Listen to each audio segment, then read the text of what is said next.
오늘 말씀은 시편 150편 119편 163절에서 164절, 사도행전 16장 25절입니다.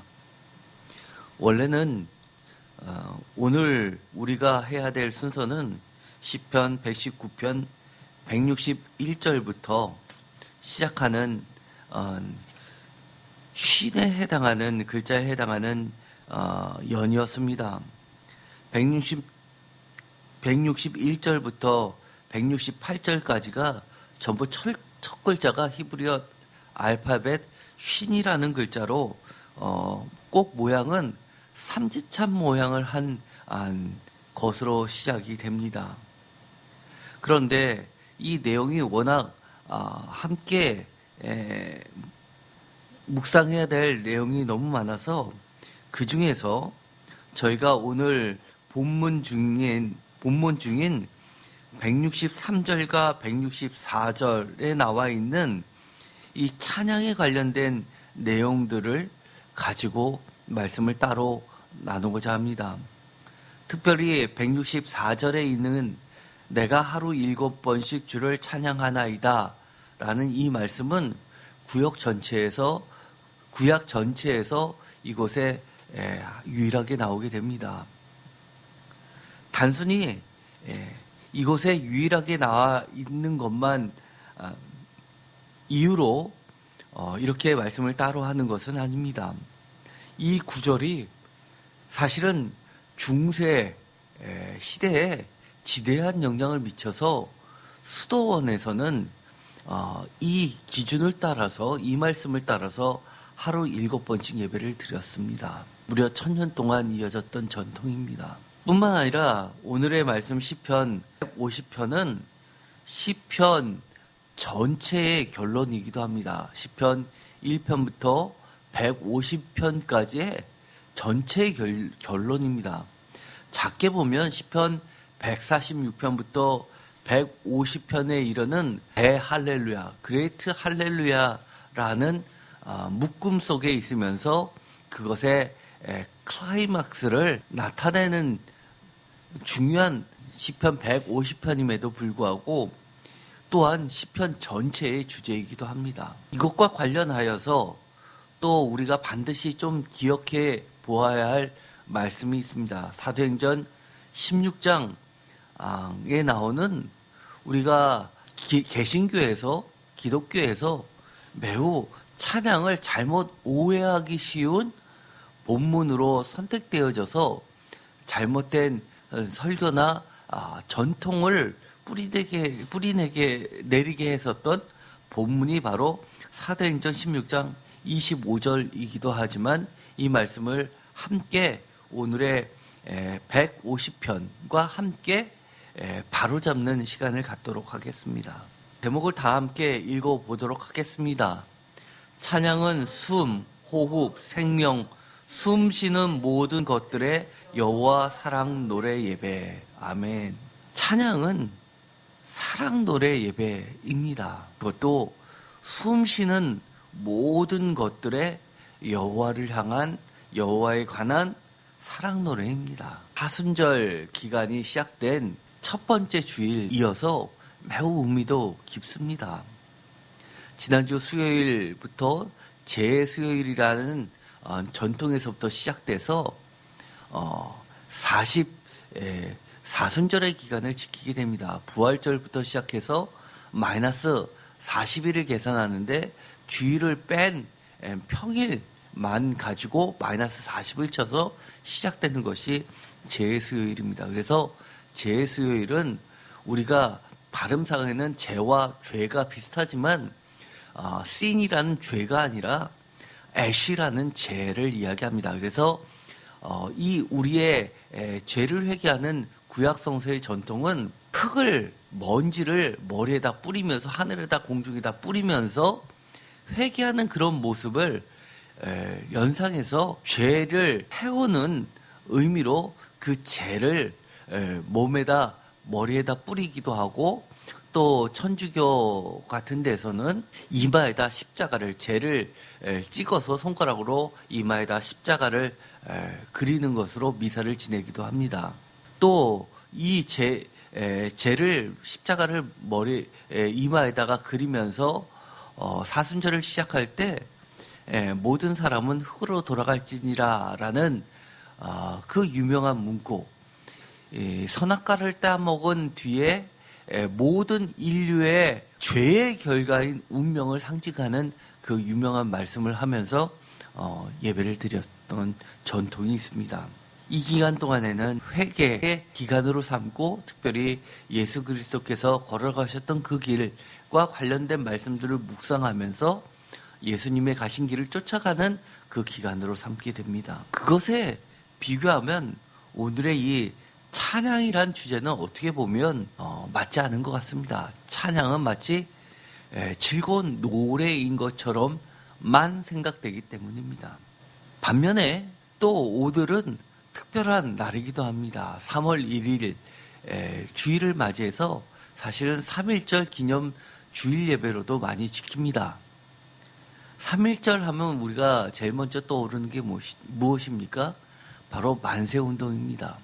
사실 만세는 일제시대 때 천황폐하, 인간이 아니라 신처럼 받드는 만세라는 일본 사람들의 구호를 썼던 것에 반대하면서 조선 사람들이 자주권을 확립하면서 그 중심에는 기독교가 중심이 되어서 만세는 사람에게 붙여지는 것이 아닌 오직 하나님께 돌려지는 것이라는 것에 의미를 가지고 만세, 영원히라는 의미죠. 대한민국의 독립을 바라면서 만세를 외쳤습니다.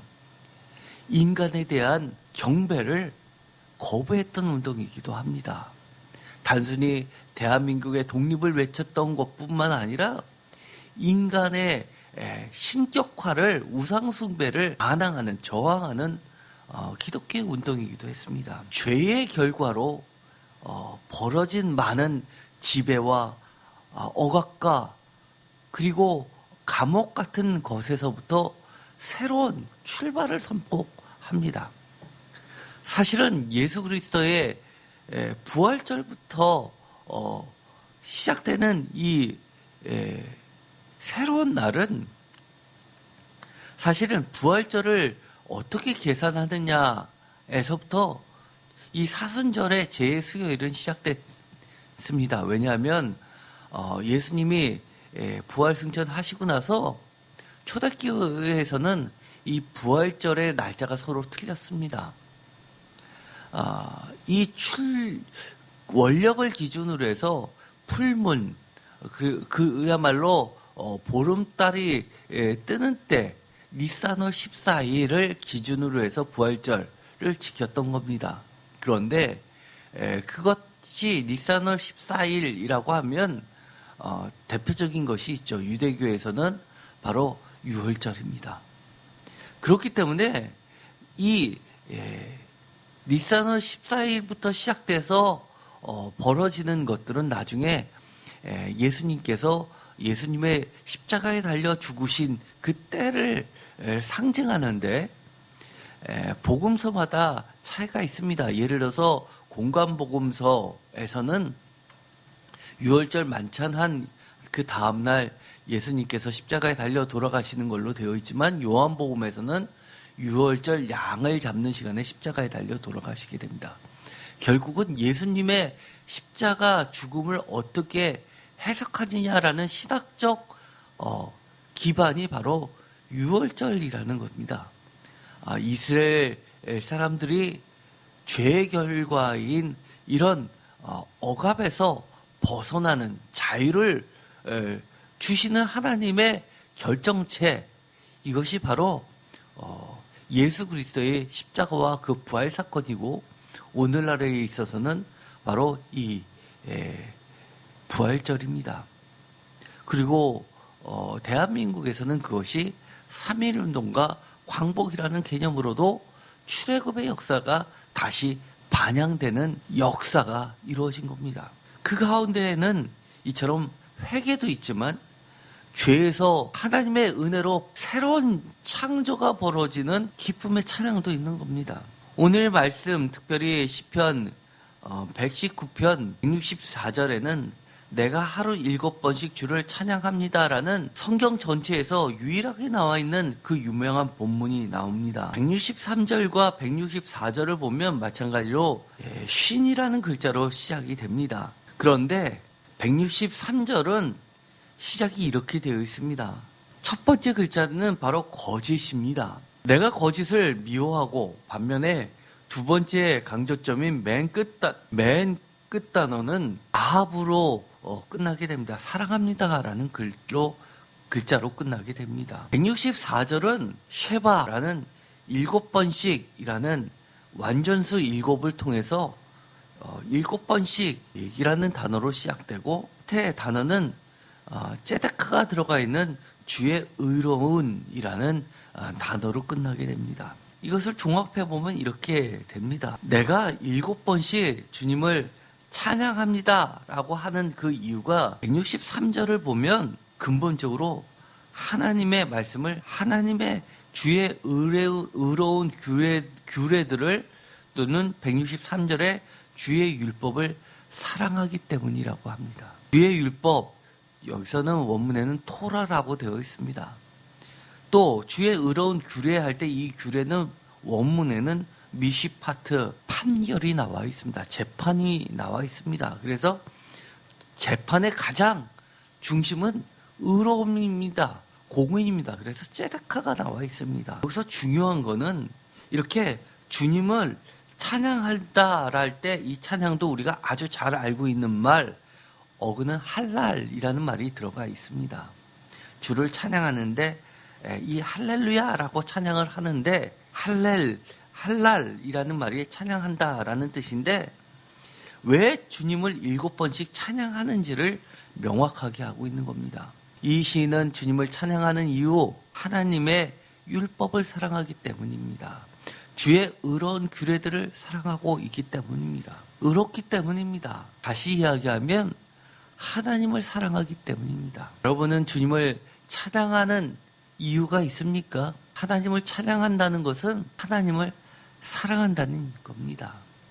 하나님을 사랑하는 사람은 하나님의 말씀을 사랑합니다. 하나님을 사랑한다고 하면서 하나님의 말씀을 읽지도 않는다면, 그리고 하나님의 말씀을 무시한다면 그는 하나님을 사랑한다고 본인은 생각할지 모르지만 거짓말이고 그것이 거짓입니다. 진정으로 하나님을 사랑하는 것이 아니라 자기를 사랑하는 자기애의 삐뚤어진 투영입니다. 분명히 하나님을 사랑한다고 하는 이유들이 있습니다. 하나님을 사랑한다고 말을 하고 주의를 지킴으로써 내가 구원받고 내가 복받는, 그런 결론적으로는 하나님을 사랑하는 것이 아니라 자기 탐욕과 자기 자신을 사랑하기 때문에 그 수단으로서 하나님을 사랑할 뿐이고 하나님을 찬양할 뿐입니다. 시인의 찬양 내용을 들어보면 시인은 그렇게 찬양하지만 찬양 가운데서 하나님의 영에 감동돼서 부르는 그 찬양을 통해서 하나님의 음성을 우리는 들을 필요가 있습니다. 시인은 이렇게 찬양합니다. 163절, 나는 거짓을 미워하고 싫어하지만 이라고 이야기합니다. 우리가 찬양을 하면서 얼마나 하나님께서는 거짓을 싫어하고 미워하는지 증오하는지를 우리는 반드시 알아야 합니다. 사랑합니다라는 이 아하브라는 이 단어는 굉장히 중요한 단어입니다. 119편 161절부터 168절까지 있는 이 시드라는 연에서는 이 아하브란 단어가 매우 중요합니다. 왜냐하면 무려 3번, 완전수 3번에 걸쳐서 나오고 있습니다. 119편, 163절, 165절, 167절에 3번 나와 있습니다. 163절 다 같이 읽겠습니다. 나는 거짓을 미워하고 싫어하고 주의 율법을 사랑하나이다. 165절 다 같이 읽겠습니다. 주의 법을 사랑하는 자에게는 큰 평안이 있으니 그들에게 장애물이 없으리이다. 아멘. 여기서 평안이라는 것은 샬롬입니다. 장애물이 없다. 형통 아닙니까? 그 샬롬, 이면에 주의 법을 사랑하고가 있습니다. 또 167절도 다 같이 읽겠습니다. 내 영혼이 주의 증거들을 지켰사오며 내가 이를 지극히 사랑하나이다. 아멘. 세 번째, 사랑에는 지극히 사랑하다는 말을 합니다. 이 지극히 원어는 매우 어마어마한 사랑을 이야기합니다. 이 시인은 자신이 근본적으로 주님의 계명들을 지켰다라고 167절에 이렇게 이야기합니다. 그런데 그 원인이 무엇이라고 이야기합니까? 주님을 사랑하기 때문이라고 이야기합니다. 주님의 말씀을 사랑하기 때문이라고 이야기합니다. 우리가 주님의 말씀을 지키고 싶습니까? 그러면 주님을 사랑하십시오. 주님의 말씀을 사랑하십시오. 우리의 입에서는 찬양이 나옵니다. 내가 주님의 계명을 지킬 수 있도록 주님께서 인도해 주시니 감사합니다라고 찬양이 나올 수밖에 없습니다. 사랑의 힘만이 어떤 유혹과 핍박에도 두려워하지 않고 지킬 수 있도록 강하게 만들어줍니다. 그래서 이 시편 119편 163절에서 164절에 있는 내용을 보면 내가 하나님을 하루 7번씩 주를 찬양하는 찬양은 여호와 하나님을 찬양하는 사랑 노래입니다. 찬양은 사랑 노래이며 또 예배입니다. 사랑을 고백하는 시간입니다. 찬양의 내용과 이유가 하나님의 의로운 공의로운 판결, 제레크 공의 미시파트 판결 재판을 이야기합니다. 이것은 마치 정부에서 자신들의 치적을 포장해서 그렇게 드러내는 선전이 아니라 정말 마음 깊은 곳에서 온몸으로 우러나오는 사랑 때문이라고 자발적으로 터져나오는 노래라고 이야기를 합니다. 시편 119편 164절에 하루 7번씩 주를 찬양하는 이 전통은 중세 수도원운동에서 크게 영향을 미쳤습니다. 그래서 오늘날 예배의 큰 틀이 되었습니다. 개신교에서는 지금 그 전통을 잘 지키는 데는 거의 없지만 사실은 하루 3번 식사 시간에라도 찬양과 기도를 드리는 전통으로 남아 있습니다. 또 아침에 일어나서 마지막 잠을 자기 전에 2번을 더해서 5번, 그 중간에 어떤 특정한 시간을 두면 7번이 됩니다. 굳이 3 또는 이 7이라는 숫자를 통해서 사랑도 3번 이야기하고 예배도 7을 통해서 이야기하는 것은 물리적인 숫자 3 또는 7이 아니라 완전수를 이야기합니다. 그래서 하루에 7번씩 주를 찬양한다는 그 말은 이런 뜻이기도 합니다. 계속해서 끊임없이 언제나 기쁠 때나 슬플 때에도 상황이 허락하든 허락하지 않든 녹록지 않든 상관없이 어떤 환경에서도 주님을 찬양한다는 것을 나타내고 있는 겁니다. 지금 대한민국은 매우 어려운 상황 속에 놓여 있습니다.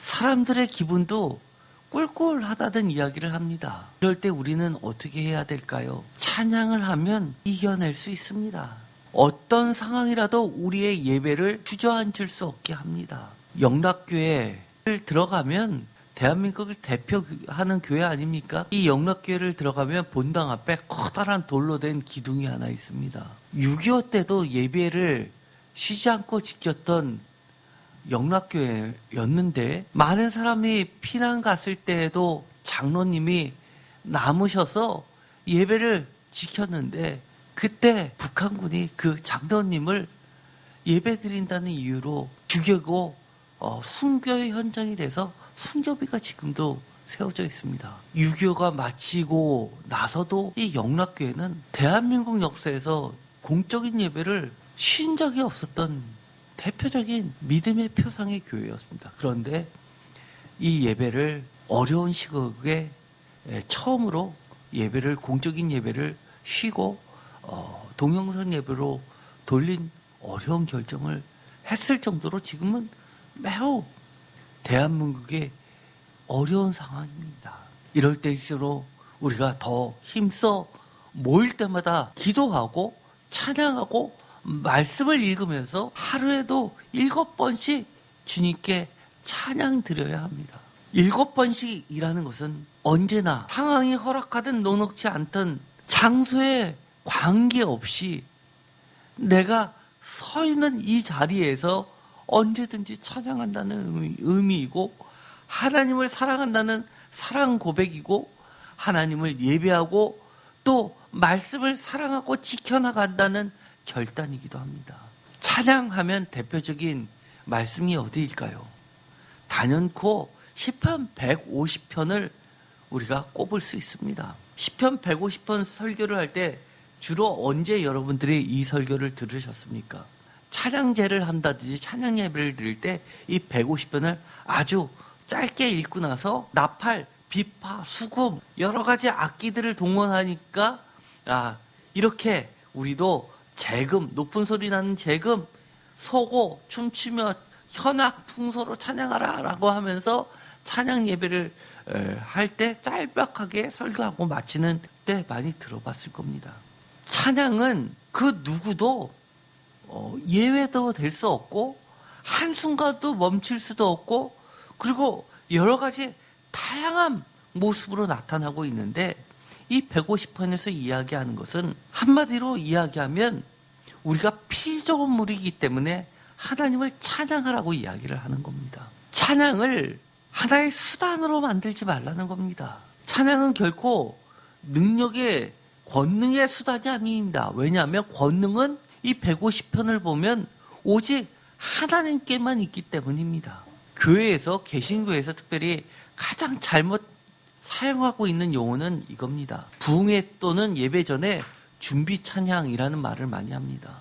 어떤 메인으로 들어가기 위한 도입 수단인 인트로로 전락시킬 수가 있게 됩니다. 찬양이라는 예배 자체가 마치 어떤 전 단계처럼 되어서도 안 되고, 이 예배 하나님의 충만하신 임재를 모시기 위한 마치 무당이 신내림을 받기 위한 전처적인 징소리, 후닥거리가 결코 아니기 때문입니다. 한마디로 찬양 그 자체가 예배이고 말씀 선포이고 복음의 증거이며 내 마음의 기도입니다. 내가 찬양하면서 그 내용을 보면 150편처럼 하나님의 능하신 그 기사를 증거하고 있기 때문입니다. 그래서 우리가 준비 찬양을 하지 말라는 이야기냐라고 반론하시는 분도 계실 겁니다. 준비 찬양이 아니라 찬양을 하면 됩니다. 예배 시작하기 전에 찬양을 틀어놓고 있는 것은 우리가 모일 때마다 일찍 모이는 사람도 예배, 늦게 모이는 사람도 예배이기 때문에 일찍 모이면 일찍 모인 대로 찬양을 하면서 예배를 드리고 있는 겁니다. 찬양 그 자체는 생명의 창조주 하나님을 높이는 게 목적이고, 우리 주의 종들, 주의 백성들, 성도들이 결코 죽지 않고 살아있다는 증거이기도 합니다. 이것이 아주 잘 나와 있는 신학의 본문이 바울과 실라의 사건이 나와 있는 본문입니다. 우리가 잘 알고 있죠?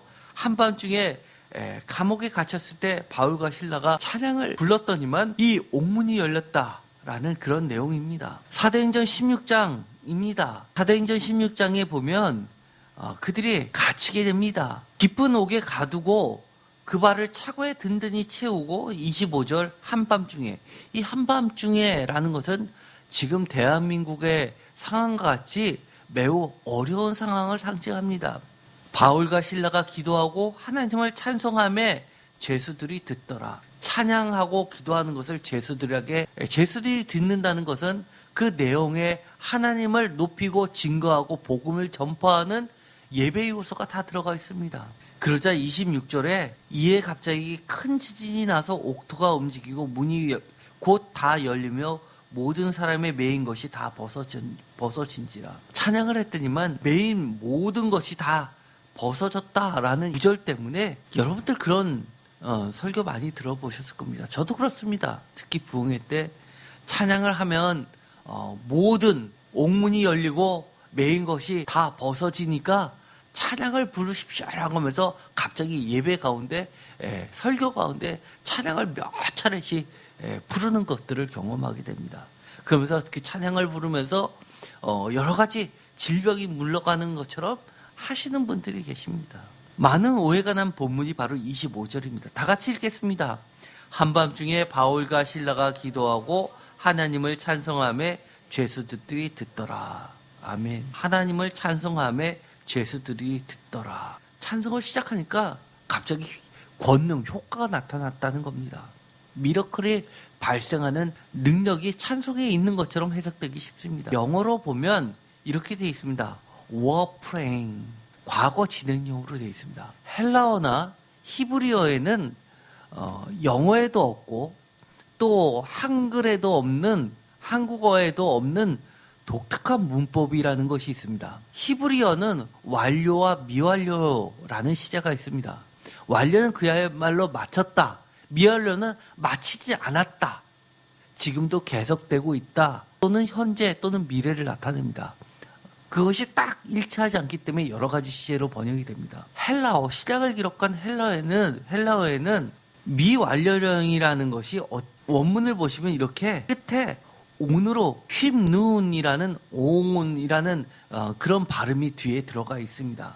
이것은 어떤 뜻이냐면 imperfect라고 해서 미완료형인데, 미완료형은 영어로 이야기하면 were singing praises라고 번역을 하는데, 과거 진행형으로 번역하는데, 과거 진행형이라기보다도 과거에 진행했다라는 것보다도 이런 뜻입니다. 미완료입니다. 그야말로 과거에도 그래 왔고 지금도 그러고 있다는 겁니다. 또는 이런 뜻도 됩니다.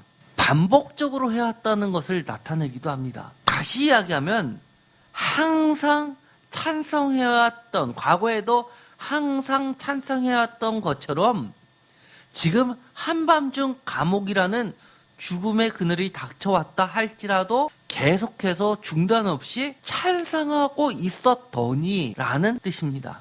미완료를 계속 또는 습관으로도 번역할 수 있습니다. 이것은 매우 중요한 의미입니다. 그 의미를 다시 생각하면서 한번 번역을 해볼까요? 어떤 뜻이냐면, 한밤중에 바울과 실라가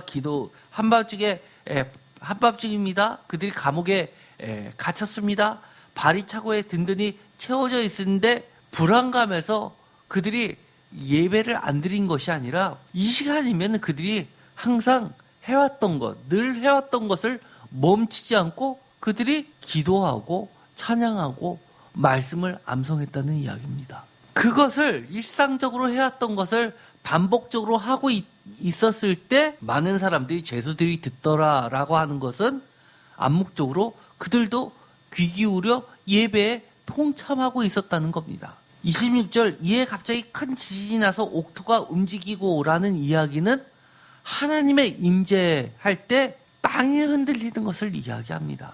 하나님의 예배 가운데, 찬송 가운데 함께 하시니까 모든 사람의 매인 것들이 다 벗어지게 되고 문이 곧 다 열리며 라는 이야기는 마치 예수님께서 십자가에 달려 돌아가시니까 마태복음에 있는 것처럼 무덤이 열리고 라는 그런 의미입니다. 예배는 그렇습니다. 찬송이라는 것은 그렇다는 이야기입니다. 이 바울과 실라가 옥문이 열릴 것을 기대하고 찬송하면서 옥문이 열려라 이런 찬양을, 노래를 불렀겠습니까?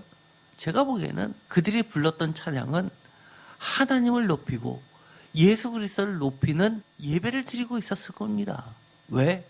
내가 지금 옥문이 열리는 목적을 달성하기 위해서 찬양을 부른 것이 아니라 하나님을 사랑하고 예수 그리스도를 사랑하기 때문에 스스로 자발적으로 어떠한 환경 속에서도 노래가 나올 수밖에 없었고, 그것을 하나님이 예수 그리스도께서 기뻐 받아주시면서 그들의 예배 가운데 함께 하시니까 하나님의 권능이 겉으로 표출된 사건입니다. 사도 바울과 실라가 감옥에서도 찬양을 멈출 수 없었다는 것은, 첫 번째, 시편 150편과 이 시편 119편 163절과 4절을 비교해서 해석해 본다면 찬양은 한순간이라도 멈출 수 없는 그리스도인의 숨, 호흡이며 생명이다라는 뜻입니다. 두 번째, 그들은 하나님과 예수 그리스도를 과거에도 그랬던 것처럼 그들이 하나님을 사랑하고 예수 그리스도를 증거하다가 겪게 되는 그 고난도, 옥도, 옥매임도 여전히 그리고 더욱더 하나님을 사랑하고 있다는 이야기입니다. 세 번째는 하나님이 예수 그리스도께서 성령님이 감옥 안에 그들과 함께 임재하시는 영광을 경험하며 경배했다는 이야기입니다. 네 번째는 그분 성부 하나님, 성자 하나님, 성령 하나님의 구원 약속과 최종 하늘 영광에 참여할 것을 그들이 현재도 믿고 있다는 것을 강하게 보여주고 있는 겁니다.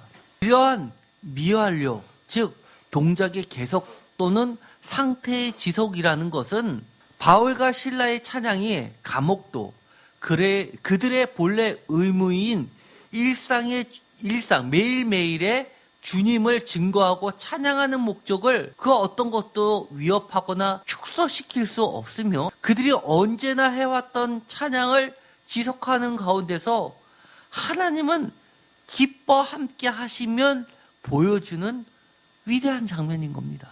이런 것들이 요한계시록 5장에 그대로 반영이 되어 있습니다. 사도 바울은 길게 잡으면 55년 정도 때의 복음 사역자입니다. 요한계시록은 그보다도 훨씬 이후인 1세기 정도 뒤에 2세기 때의 복음서입니다. 요한계시록은 복음서입니다. 묵시록이기도 하지만 복음을 감추어 놓은 겁니다. 특히 5장이 굉장히 중요한데 이 5장은 2세기 때 초대교회의 유명한 세 편의 찬양이 나옵니다. 첫 번째는 보좌에 앉으신 하나님으로부터 보좌에 앉으신 분 하면 하나님을 이야기합니다. 왕을 이야기하죠. 보좌에 앉으신 하나님으로부터 정권을 위임받는 두루마리가 정권을 상징합니다. 이 정권을 위임받는 두루마리를 받는 어린 양 예수 그리스도의 즉위식 왕으로 즉위하는 즉위식이 나오게 되는데 이때 네 생물들과 24장로들의 찬양이 나오게 됩니다. 바로 요한계시록 5장 9절과 10절입니다. 다 함께 읽어보겠습니다. 그들이 새 노래를 불러 이르되 두루마리를 가지고 그 인봉을 떼기에 합당하시도다. 일찍이 죽임을 당하사 각 족속과 방언과 백성과 나라 가운데에서 사람들을 피로 사서 하나님께 드리시고 10절입니다. 그들로 우리 하나님 앞에서 나라와 제사장들을 삼으셨으니 그들이 땅에서 왕노릇 하리로다 하더라. 아멘. 이게 새노래라는 유명한 찬양입니다. 제가 이 보라색으로 칠한 부분이 이 자체가 찬양입니다. 또 두 번째 찬양이 나옵니다. 우리가 잘 알고 있는 14만 4천 이것의 다른 표현인 만만 천천이라는 수가 나옵니다. 14만 4천이 요한계시록에 2번 나오고 이와 똑같은 의미가 만만 천천이라는 숫자로 표현되는데 그것이 요한계시록 5장 11절 12절에 나오게 됩니다. 이것을 우리가 7영광송이라고도 하게 됩니다. 11절 다 같이 읽겠습니다. 내가 또 보고 들음에 보좌와 생물들과 장로들을 둘러싼 많은 천사의 음성이 있으니 그 수가 만만이요 천천이라. 큰 음성으로 이르되 죽임을 당하신 어린 양은 능력과 부와 지혜와 힘과 존귀와 영광과 찬송을 받으시기에 합당하더라 하더라. 아멘.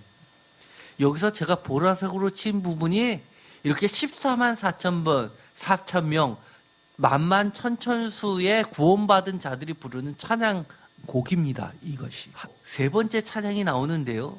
모든 피조물들의 4영광송과 4생물들의 화답송과 24장로들의 경배가 나오게 됩니다. 이렇게 쪼개서 말씀을 보니까 재미있죠? 13절 다 같이 읽겠습니다. 내가 또 들으니 하늘 위에 땅 위에와 땅 위에와 땅 아래와 바다 위에와 또 그 가운데 모든 피조물이 이르되 보좌에 앉으신 이와 어린 양에게 찬송과 존귀와 영광과 권능을 세세토록 돌릴지어다 하니. 아멘. 세세토록, 이게 만세 아닙니까? 14절. 그러자 네 생물이 이르되, 다 같이 읽겠습니다. 아멘하고 장로들은 엎드려 경배하더라. 아멘. 아멘도 찬양이고요. 아멘송 있죠. 우리가 성경책 찬송가 맨 뒷장에 보면 아멘이라는 찬송가가 쭉 나오게 됩니다. 아멘 자체가 찬송입니다. 예를 들어서 아멘 한 번송, 두 번, 세 번 아멘송, 심지어 7번 나오는 아멘송도 있습니다. 그러자 장로들이 엎드려 경배합니다. 몸으로 예배하는 겁니다. 이것이 예배는 곧 찬양이라는 의미입니다. 그런데 중요한 거는 이 유명한 초대교회의 대표적인 2세기 때 대표적인 찬양이 탄생한 배경이 무엇일까요? 바로 다름 아닌 기독교 전체 역사에서 가장 박해가 심했었던 로마 시대에 악명 높았던 왕들의, 황제들의 박해 시점입니다. 소위 말해서 짧게 잡으면 이 666이 표시된 그 시점을 네로 황제로 제일 가까운 걸 보지만 사실은 로마 황제의 13번째 황제, 2세기 때 황제들을 주로 90에서 120년 사이의 황제들을 지칭하는데, 그 연달아 있는 3명의 황제가 그 악명 높은 박해의 황제들입니다. 네로의 환생했던 황제들이라고 지칭하는 겁니다. 기독교에서는 환생을 믿지 않지요. 그 정도로 악랄했던 끔찍했던 박해 시대입니다. 박해 시대 때 그들은 이렇게 찬양했던 겁니다. 세상 사람들은 결코 찬양 부르지 못할 상황에서 더욱 빛나고 아름다운 하늘에 속한 성도들의 믿음의 고백이요, 하나님과 어린 양 예수 그리스도의 임재의 영광을 드러내는 예배가 되었다는 겁니다. 요한계시록 5장 7절에 보면 이렇게 되어 있습니다. 그 어린 양이 나와서 보좌에 앉으신 이의 오른손에서 두루마리를 취합니다. 8절에 그 배경이 나옵니다. 다 같이 읽을까요? 그 두루마리를 취함에 네 생물과 24장로들과 그 어린 양 앞에 엎드려 각각 검은고와 향이 가득한 금대접을 가졌으니 이 향은 성도의 기도들이다. 아멘. 지금 이 구절을 우리가 어떻게 해석하지요? 마지막 때 우리 성도들의 기도가 마지막 심판을 이끄는 무기들이 되는 겁니다. 한 구절이 더 있습니다. 요한계시록 20장 4절입니다. 다 같이 읽겠습니다. 또 내가 보좌들을 보니 거기에 앉은 자들이 있어 심판하는 권세를 받았더라. 또 내가 보니 예수를 증언한가 하나님의 말씀 때문에 목배임을 당한 자들의 영혼들과 또 짐승과 그의 우상에게 경배하지 아니하고 그들의 이마와 손에 그의 표를 받지 아니한 자들이 살아서 그리스도와 더불어 천년 동안 왕노릇하니. 아멘. 마지막 심판 때, 심판이 시작될 때는 이렇게 박해 시대 때, 박해 시대를 상징하는 것이 무엇입니까? 예수를 증언한가? 하나님의 말씀 때문에 목배임을 당한 자들의 영혼들, 순교당한 자들이 마지막 심판을 성도들의 기도와 함께 그들의 기도대로 심판이 이루어지는 겁니다. 결국은 세상 사람들이 찬양 부르지 못할 그 상황에도 찬양하고 예배한 이 자들이 결국은 예수 그리스도와 함께 어린 양과 함께 천년 동안 왕노릇하는 심판자의 역할들을 하게 되는 겁니다. 우리가 하나님을 찬양하는 것이 얼마나 중요합니까? 특히 언제 중요합니까? 숨쉬는 어려울 때, 힘들 때일수록 더욱 중요한 겁니다. 만약에 그들이 찬양을 목배임 앞에서 멈췄다면 이들이 이 요한계시록에 들어갈 수 없는 사람들이 됐을 겁니다. 여러분, 지금 어렵습니까? 찬양하십시오. 하나님을 높여드리십시오. 요한계시록의 이 목배임 받은 천년 동안 왕노릇하는 이들은 바로 다름이 아니라 오늘 이 자리에서 찬양하는 여러분들입니다. 그 밖에 요한계시록에는 유명한 찬양들이 나옵니다. 예를 들어 7영광송, 사영광송 이런 것들이 나오게 되는데요. 아까 우리가 읽었었던 것들입니다. 예를 들어서 요한복음 5장 12절에 7가지로 찬양을 드립니다. 죽음을 당하신 어린 양에게 7가지 능력, 부, 지혜, 힘, 존귀, 영광, 찬송이라는 찬송을 받기에 합당하다라는 이 7개의 찬송을 하게 됩니다. 요한계시록 5장 13절에는 4영광송이 나옵니다. 찬송, 존귀, 영광, 권능. 요한계시록 7장에도 7영광송이 나오는데 이 내용이 약간 달라지죠. 찬송, 영광, 지혜, 감사, 존귀, 권능, 힘. 요한계시록 19장 5절에는 성도들이 그냥 하나님께 찬송한다라는 영광송이 나오게 됩니다. 찬송은 하나님의 임재를 상징합니다. 찬송 가운데 하나님의 임재를 전제하고 있습니다. 생명의 하나님을 높여드리면서 내가 죽음 앞에서도 영원한 생명을 하나님께 은혜로 받았음을 증명하는 시간이기도 합니다. 하나님이 눈에 보이지는 않지만 찬양 가운데 함께 하시는 하나님의 권능을 포함하며 이렇게 존귀와 영광과 힘과 부유와 지혜와 감사 등을 어린 양 예수 그리스도께 올려드리는 겁니다. 또 하나님의 왕권을 높여드리는 겁니다. 또 이 찬양을 듣는 모든 사람에게 찬양 부르는 사람들과 같은 경험을 하게 만들기도 합니다.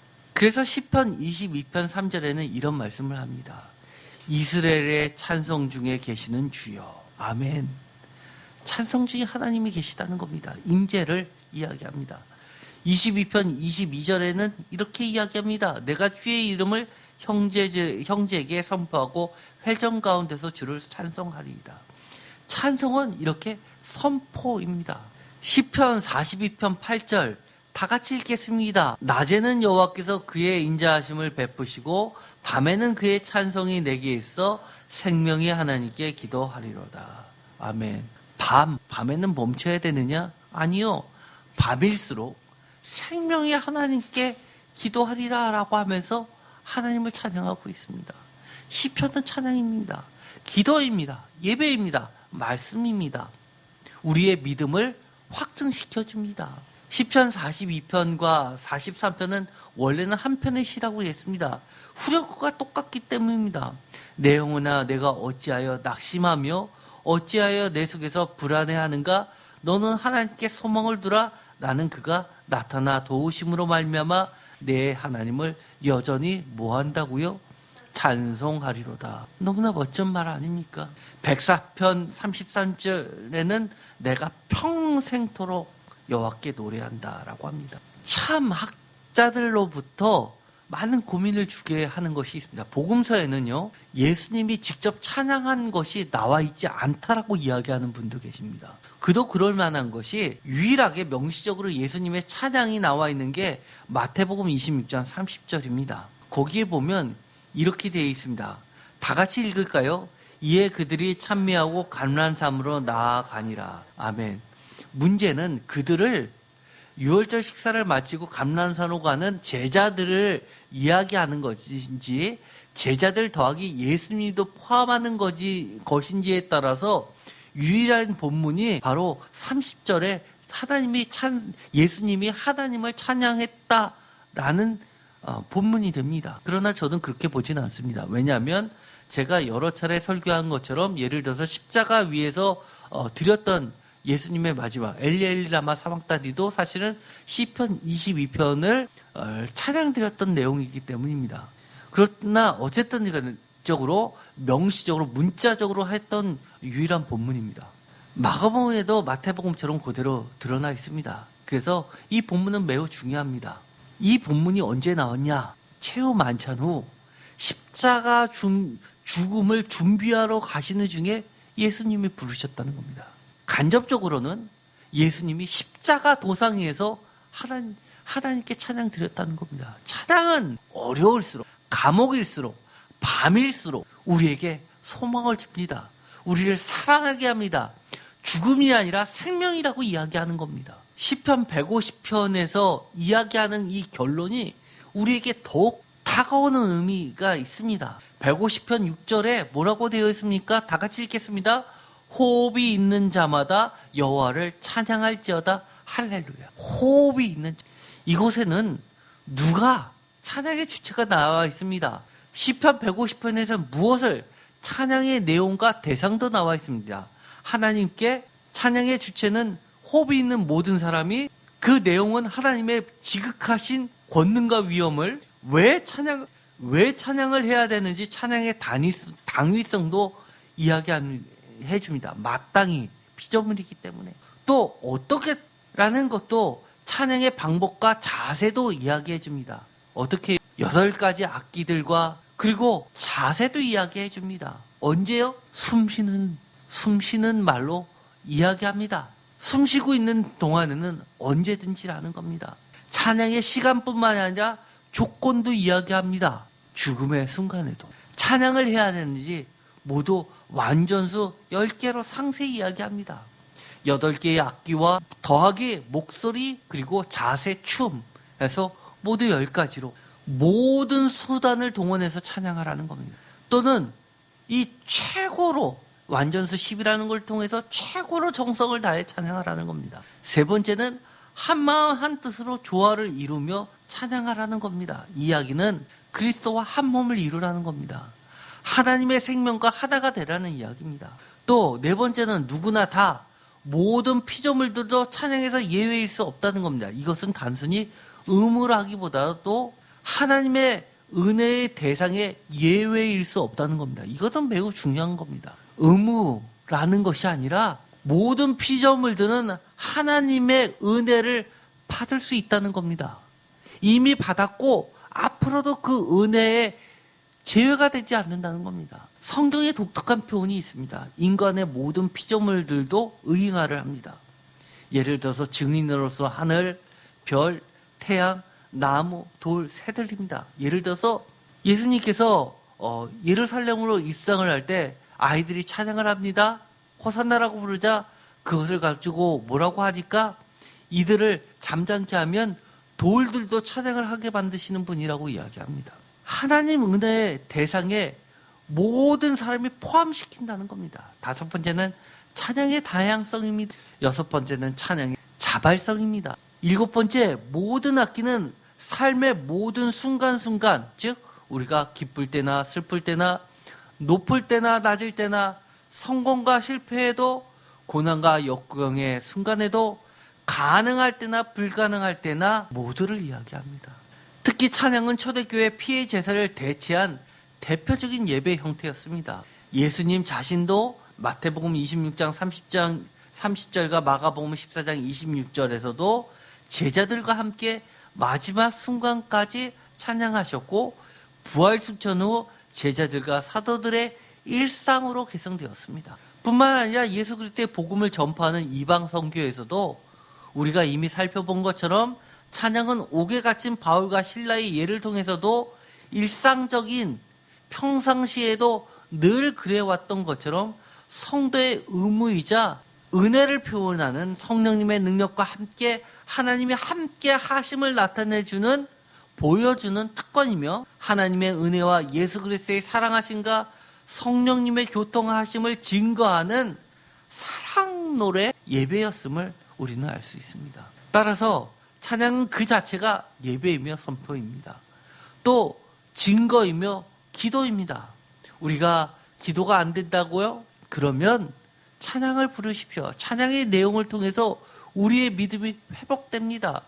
마음이 뜨거워집니다. 하나님이 함께 하셔서 우리를 회복시켜 주심을 우리 스스로가 느낄 수가 있습니다. 믿음이 잘 없다고요? 성경을 봐도 잘 모르겠다고요? 찬양을 부르십시오. 성령님의 인자하심을 통해서 말씀이 생각나고 깨우쳐집니다. 결코 설교 전에 말씀을 받아들이기 위한 분위기 조성용 준비 찬양이 아닙니다. 찬양 그 자체가 하나님의 인자하심과 성령님의 교통하심이 역사해서 말씀을 해석해 주십니다. 찬양을 도구로 만드는 것은 무당의 푸닥거리와 다를 바가 없는 이적 행위입니다. 찬양은 거룩하며 하나님이 우리를 지으신 목적이기도 합니다. 따라서 시편의 에필로그에 해당하는 대할렐루야, 그레이트 할렐루야시 146편에서 150편까지를 보면 매장 빠짐없이 찬양이 나옵니다. 한번 볼까요? 146편 1절과 2절에 찬양이 나옵니다. 147편 7절과 12절에도 찬양이 나옵니다. 148편 1, 2, 3, 4, 5, 7, 13, 14절에 찬양이 나옵니다. 149편 3절, 6절에 나옵니다.